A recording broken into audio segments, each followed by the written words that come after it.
NGO নিবন্ধন প্রাপ্তির পর উক্ত এনজিও নবায়ন করতে হবে কিনা, নবায়ন করলে কোন কোন কাগজপত্র দিয়ে নবায়ন করতে হবে বা কোন প্রক্রিয়ায় নবায়ন করতে হবে সে ব্যাপারে আজকের ভিডিওতে আলোচনা করার চেষ্টা করব। তো আপনারা যারা ইতিমধ্যেই আপনাদের সংস্থা বা ফাউন্ডেশনকে এনজিও ব্যুরো থেকে নিবন্ধন প্রাপ্ত হয়েছেন, তাদের অনেকেরই প্রশ্ন থাকে, আমরা তো ইতিমধ্যে এনজিও ব্যুরো থেকে নিবন্ধন প্রাপ্ত হয়েছি, এখন কি আমাদের এই এনজিওকে নবায়ন করতে হবে কিনা?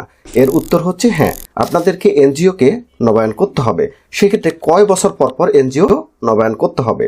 এক্ষেত্রে বর্তমান বিদ্যমান নিয়ম অনুসারে 10 বছর পর পর এনজিওকে এনজিও ব্যুরো থেকে নবায়ন করতে হবে। তো এরপর প্রশ্ন হচ্ছে, এই নবায়নের ক্ষেত্রে আপনাদের কোন কোন ডকুমেন্ট এনজিও ব্যুরোতে সাবমিট করতে হবে?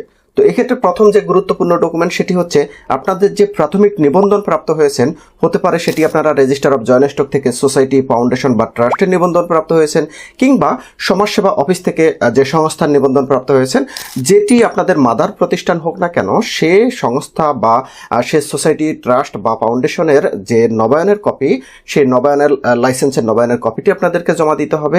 একই সাথে আপনাদের সংস্থা বা ফাউন্ডেশনের গঠনতন্ত্রের কপি জমা দিতে হবে।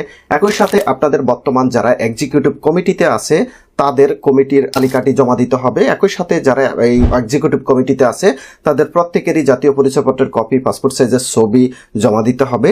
একই সাথে বিগত 10 বছর আপনাদের ফাইন্যান্সিয়াল রিপোর্ট বা অডিট রিপোর্ট, সে সমস্ত রিপোর্টগুলো আপনাদেরকে জমা দিতে হবে।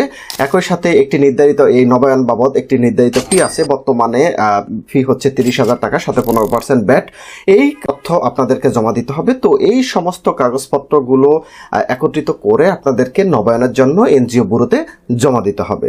তো জমা দেওয়ার পর এনজিও ব্যুরো আপনাদের এই কাগজপত্রগুলো দেখবে, যাচাই বাছাই করবে। তারা যদি দেখে সবকিছু ঠিকঠাক আছে, সন্তুষ্ট হয়, সেক্ষেত্রেই কিন্তু আপনাদের নবায়ন প্রদান করবে। তো এই আপনারা যারা এনজিও ব্যুরোতে নিবন্ধন প্রাপ্ত হয়েছেন তারা অবশ্যই প্রত্যেক 10 বছর পর পর আপনাদের অবশ্যই এনজিও ব্যুরোর লাইসেন্সটি নবায়ন করে নেবেন।